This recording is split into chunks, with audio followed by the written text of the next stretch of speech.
All those whose mic are not on mute, then mute it. Then we will start.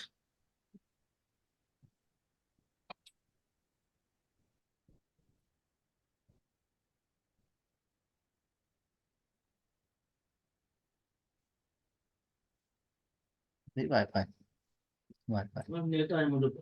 Bye.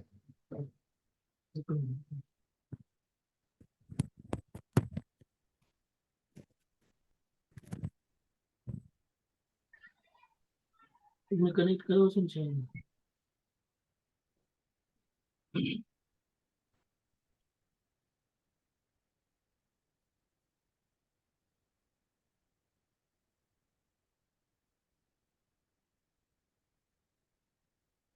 तो हम question number 16 पे थे, 17 पे। उसके बाद है temporary hardness of water is removed by. Temporary hardness जो वाटर की होती है, हम उसे कैसे रिमूव करते हैं? बॉइलिंग से। बॉयल करने के बाद वाटर जो होता है वो उसकी हार्डनेस जो होती है वो डिक्रीज हो जाती है। अच्छा, हमने दूसरा क्वेश्चन पढ़ा था कि कैल्शियम अगर वाटर में होती है तो क्या होता है? हार्ड वाटर हो जाता है। काइंडली जिसका अनम्यूट है वो म्यूट करे। बख्तावर कायनात। तो हार्डनेस जो थी, हमने एसपीएससी में जो क्वेश्चन देखा था वो किस वजह से थी? कैल्शियम की वजह से थी। और टेम्पररी हार्डनेस को हम रिमूव कैसे कर सकते हैं? बॉइलिंग की वजह से। बॉयल करके वाटर को बॉयल करके यूज करने से टेम्पररी हार्डनेस जो होगी वो जो है सही कम हो जाएगी। क्लोरीनेशन पे हम पढ़ के आए थे। क्लोरीनेशन क्यों? डिसइंफेक्टेंट के तौर पे भी यूज करते हैं, वाटर को क्लीन करने के लिए भी यूज करते हैं, मगर हार्डनेस के लिए हम वाटर को बॉयल करेंगे। Still birth. स्टिल बर्थ कब कहेंगे? जब जो है 28 वीक से बेबीज जो है वो डाई बर्थ हो तो उसे कहेंगे स्टिल बर्थ।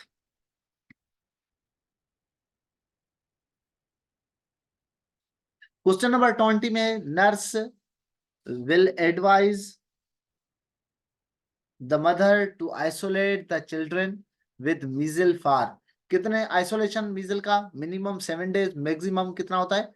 14 डेज। तो हम 7 डेज जो है वो जो है एवरेज है।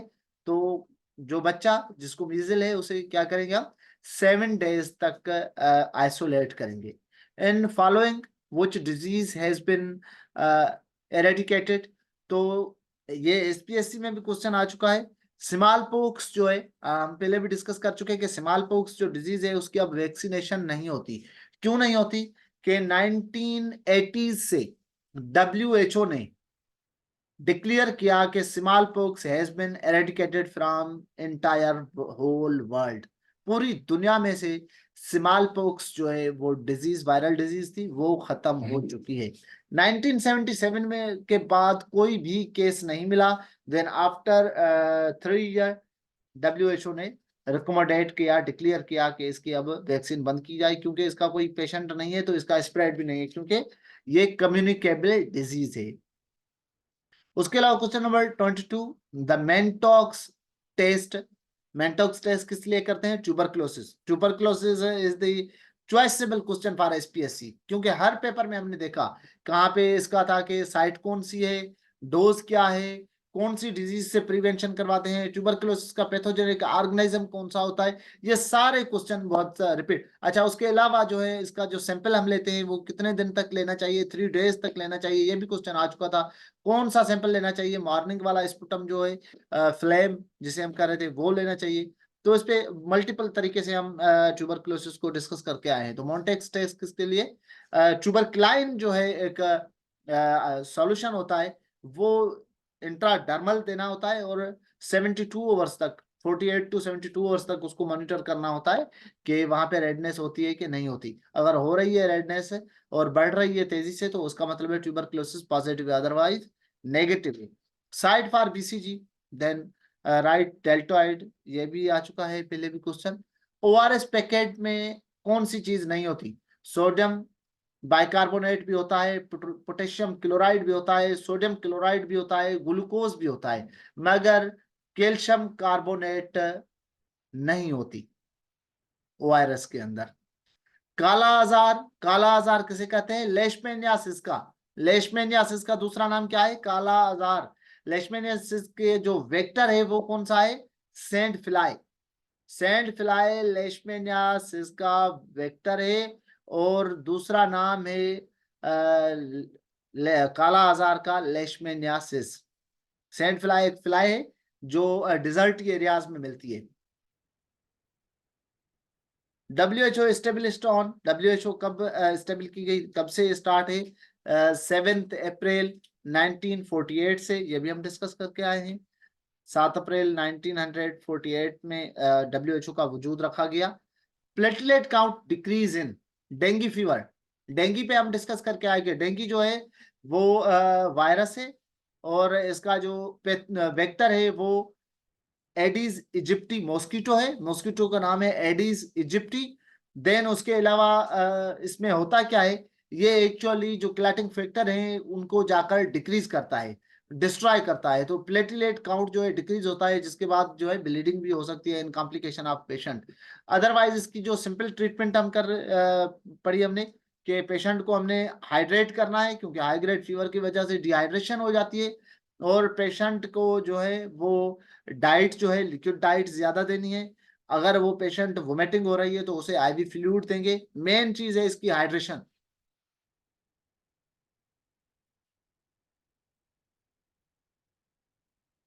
और डेंगू की हमने टाइप भी पढ़ी थी, 4 टाइप्स हैं। और लाइफ में किसी को भी डेंगू जस्ट 4 टाइम्स हो सकता है, उसके बाद नहीं होगा। क्वेश्चन नंबर 28 में commonest complication of mumps. Mumps में क्या होता है? कॉमन कॉम्प्लिकेशन ऑफ मम्प्स जो है वो आर्चाइटिस एंड ऊफ्राइटिस। मेल में आर्चाइटिस एंड फीमेल में oophoritis. Oophoritis means inflammation of ovaries and orchitis means inflammation of testis. Most common complication of mumps. Mumps में हमने देखा था कि सिम्टम में क्या हो रहा था? पेरोटाइटिस, ये भी हम डिस्कस करके आए थे। देन अगर यहाँ पे कॉम्प्लिकेशन होती डिप्थेरिया की तो मायोकार्डाइटिस होता। डिप्थेरिया में complication of diphtheria myocarditis, middle layer of the heart. Rice water stool is the sign of. Rice water stool किसकी साइन है? Most commonest sign for cholera. Cholera में वोमिटिंग और diarrhoea होते हैं, और डायरिया में जो डायरिया के loose motions, watery loose motion का जो कलर होता है rice water. Epidemiology means study of disease. Actually epidemiology जो है उसमें डिस्ट्रीब्यूशन, जो पैथोजन है उसकी, डिजीज की, उसकी डिस्ट्रीब्यूशन, इफेक्टिव, फिर मोर्टेलिटी और मॉर्बिडिटी, और उसके इवेंट्स, कितनी बार उन स्पेसिफिक पॉपुलेशन में वो डिजीज फैल रही है, कितने लोग को वो बीमार कर रही है, कितने उसमें मर रहे हैं, अगर कोई डेथ काजिंग डिजीज है तो ये सारी डिटेल की स्टडी को क्या कहेंगे? एपिडेमोलॉजी। ओपीवी एंड आईपीवी पे भी हम, आईपीवी जो थी इंजेक्टेबल पोलियो वैक्सीन, साल्क ने जोनाल्ड साल्क ने डिस्कवर की थी, और अल्बर्ट साइबन ने ओपीवी ओरल पोलियो वैक्सीन जो है वो की थी discover. A pocket of oral contraceptive pills should be started on 5th day of menstrual cycle, क्योंकि मेंस्ट्रुअल साइकिल का जो मिड है it varies from women to women. It may be 3 days, it may be 7 days.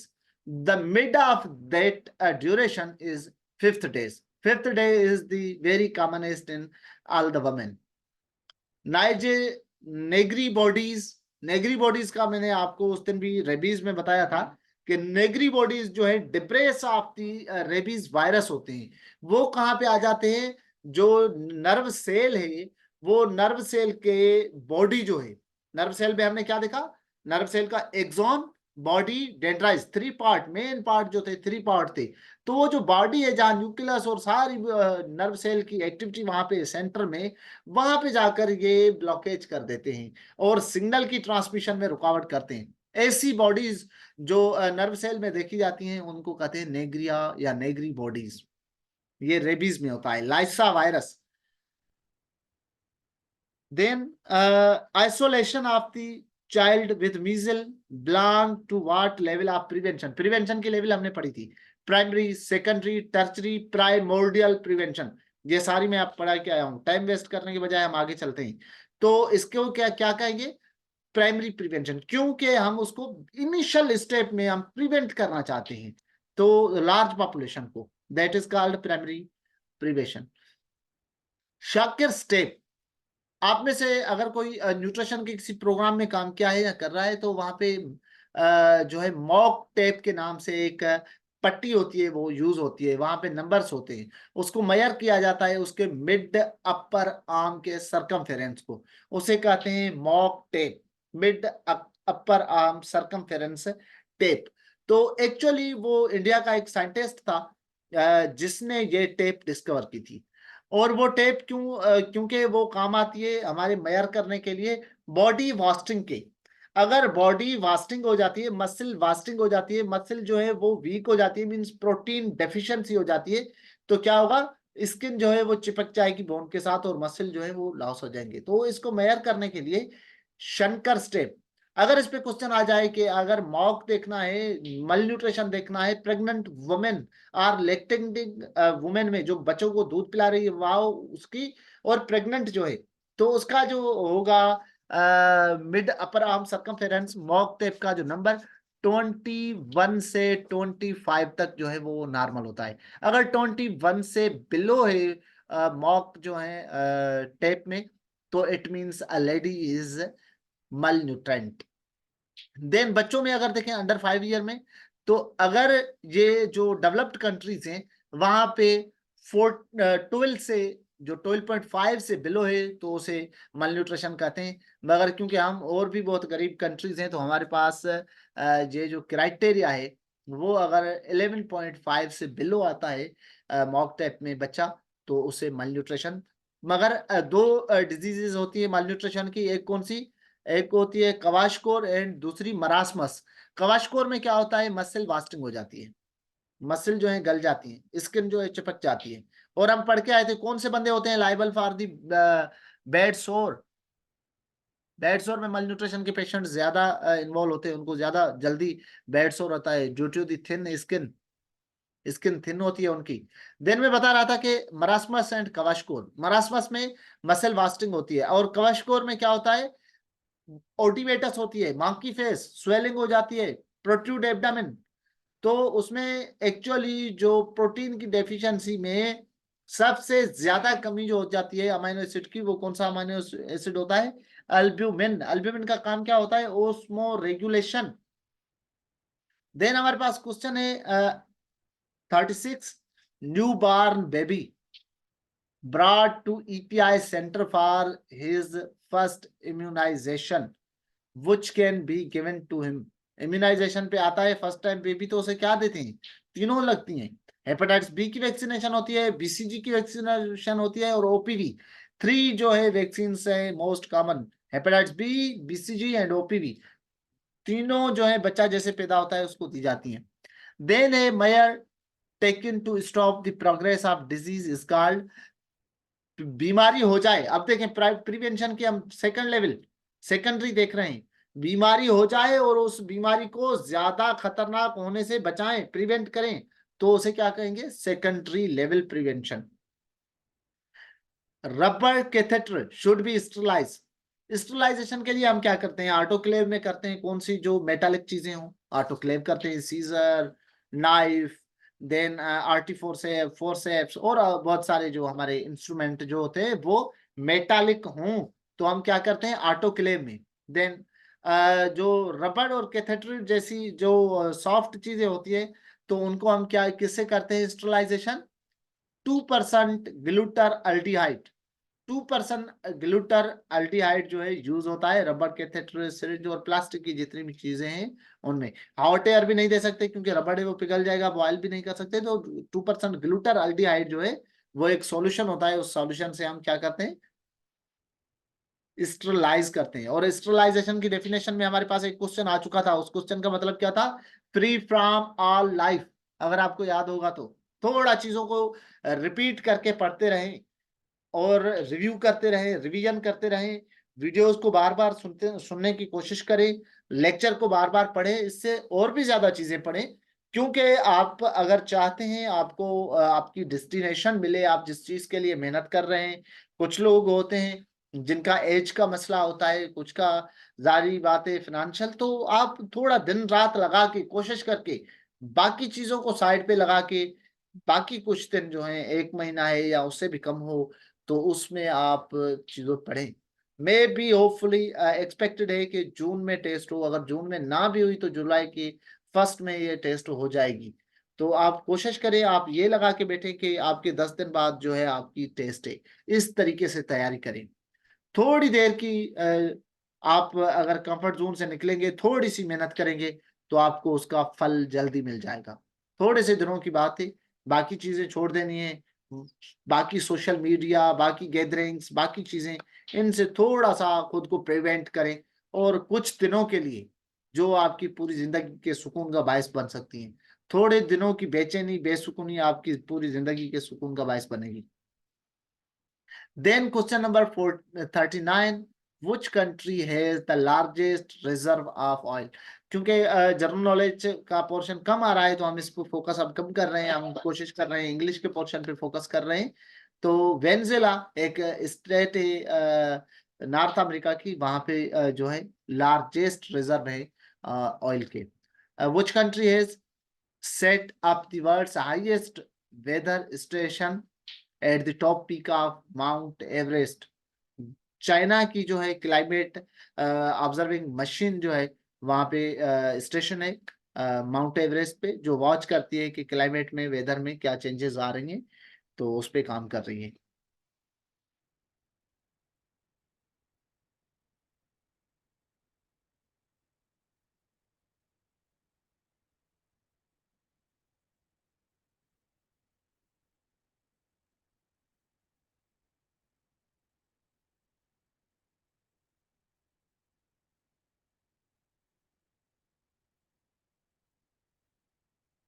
Then हम second short lecture है वो भी complete करेंगे।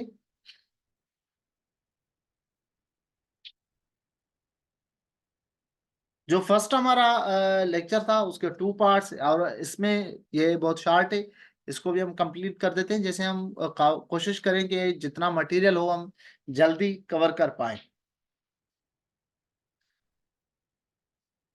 Then हमारे पास है hospital, function of hospital, type of hospital, and some others जो टॉपिक हैं हमारे, जिसमें इंपॉर्टेंट टर्मिनोलॉजीज हैं, जिसमें हम फोकस करेंगे।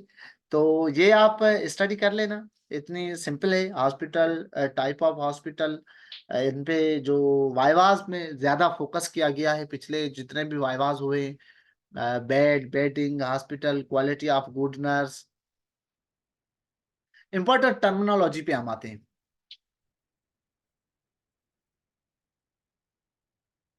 कुछ टर्मिनोलॉजीज जो है हम अपने क्लासेस में पढ़ के आए। कुछ में देखें हम, हेमोपिटेसिस, हेमोपिटेसिस का मतलब है कफअप, जब खांसी आए और बलगम के साथ जो है वो ब्लड आए, तो इस किस्म के कंडीशन को कहते हैं हेमोपिटेसिस। देन एपिटेक्सिस, एपिटेक्सिस नोज से नेजल ब्लीडिंग हो।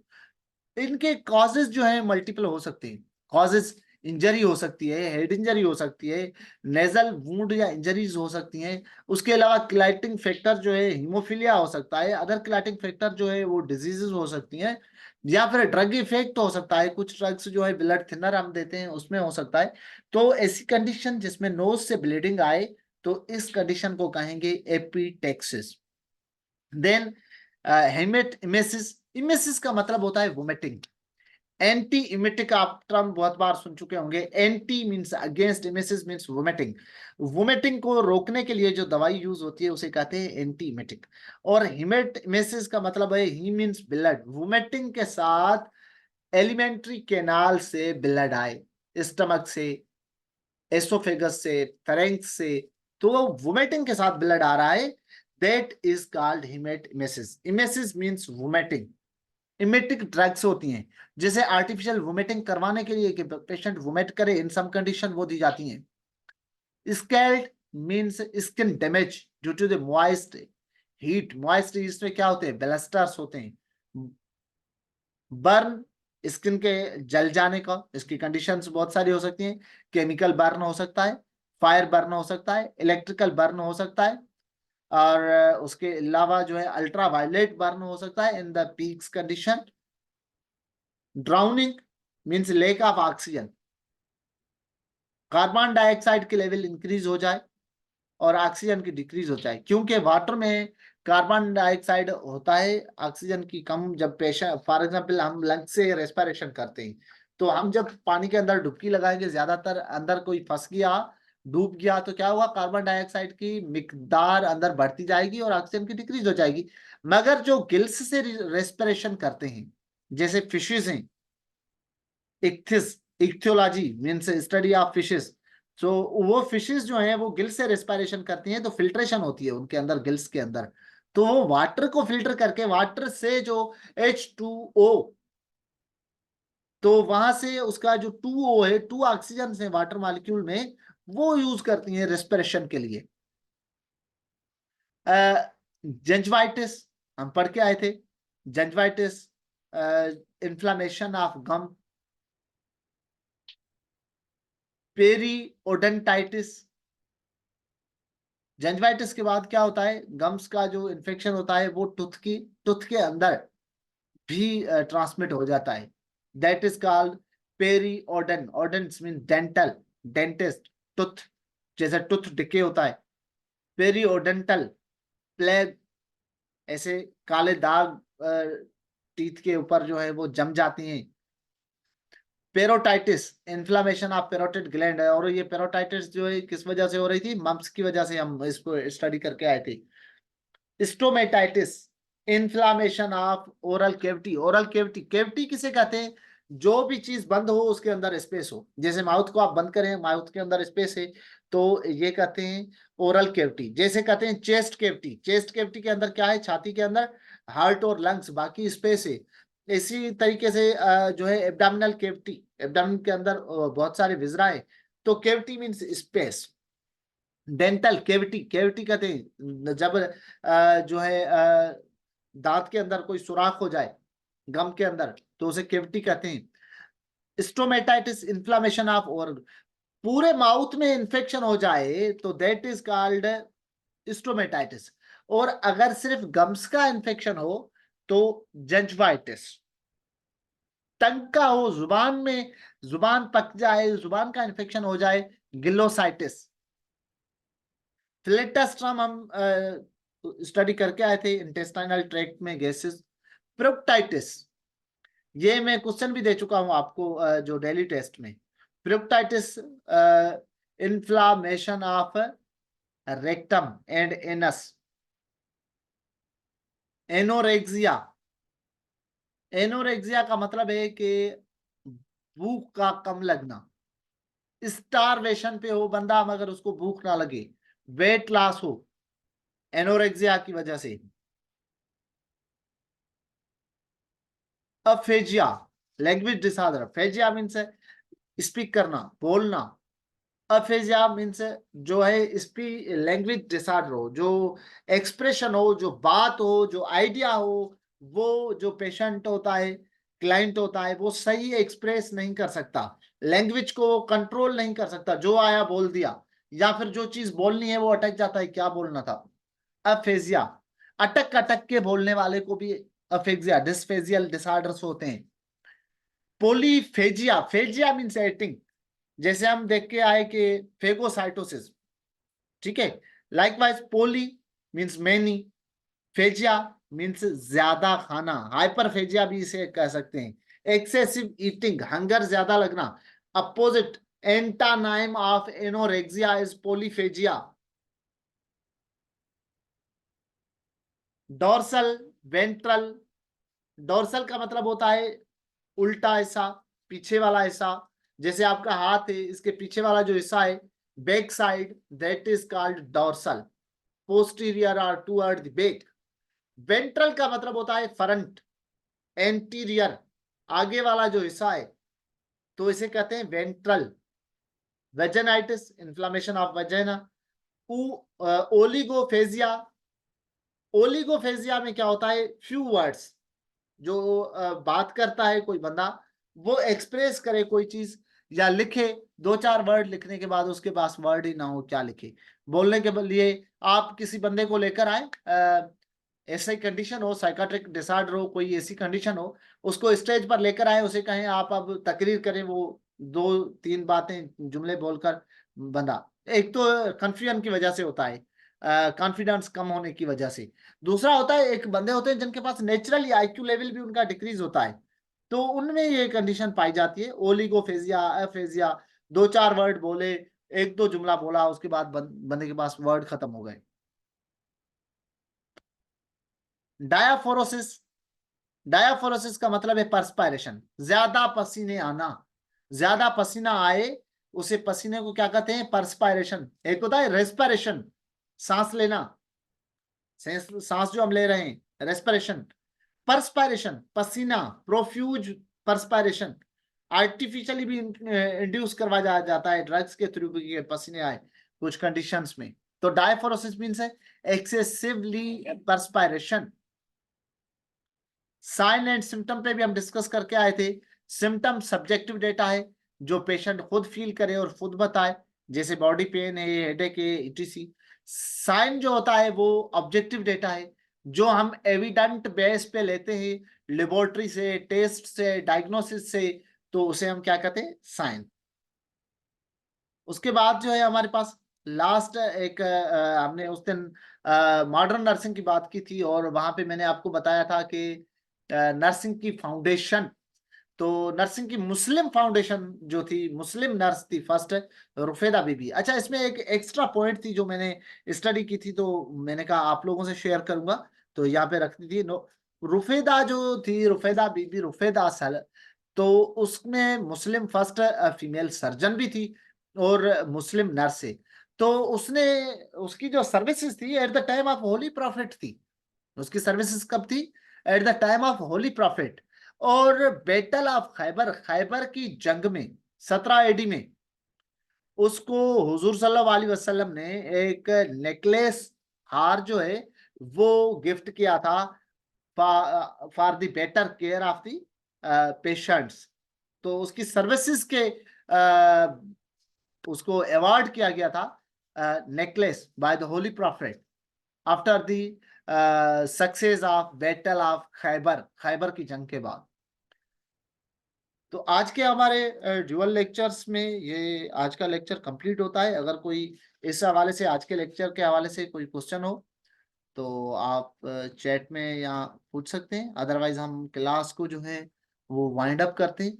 हम कोशिश करेंगे कि क्लासेस में जितना हम मटेरियल डिस्कस कर सकें, तो जितना हमारा सिलेबस हमारा सेट किया हुआ है हमने, तो उसमें काफ़ी चीज़ें हैं जो आप के सिलेबस से रिलेटेड है, और वो हम इंशाल्लाह अपनी जितनी 45 डेजेस का जो ड्यूरेशन है उसमें हम डिस्कस कर पाएंगे और स्टडी कर पाएंगे। आप सेल्फ स्टडी पे भी फोकस करें, क्लास के बाद भी चीज़ें पढ़ें और उनको स्टडी करें। कोई भी कंफ्यूजन हो आप ग्रुप पे वो चीज़ रखें, तो हम कोई ना कोई आप लोगों को हेल्प कर देगा, मैं भी हेल्प कर दूंगा, तो आपके लिए जो है चीज़ें आसान होती जाएंगी। लास्ट में हम कोशिश करेंगे 2023 वाला जो पेपर है वो भी डिस्कस करें, और उसके अलावा इंग्लिश के भी हम 2-4 लेक्चर कर पाए।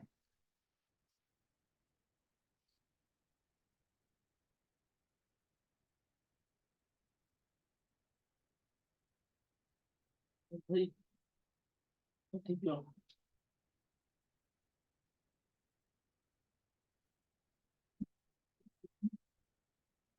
ओके, तो हम आज की क्लास को वाइंड अप करते हैं। मैं आप लोगों के साथ शेयर करता हूँ नोट्स भी और लेक्चर भी, देन हम टेस्ट भी करेंगे। शाजिया कहती है ड्रग कैलकुलेशन भी, ओके, हम ड्रग कैलकुलेशन पे भी एक क्लास रखेंगे इंशाल्लाह।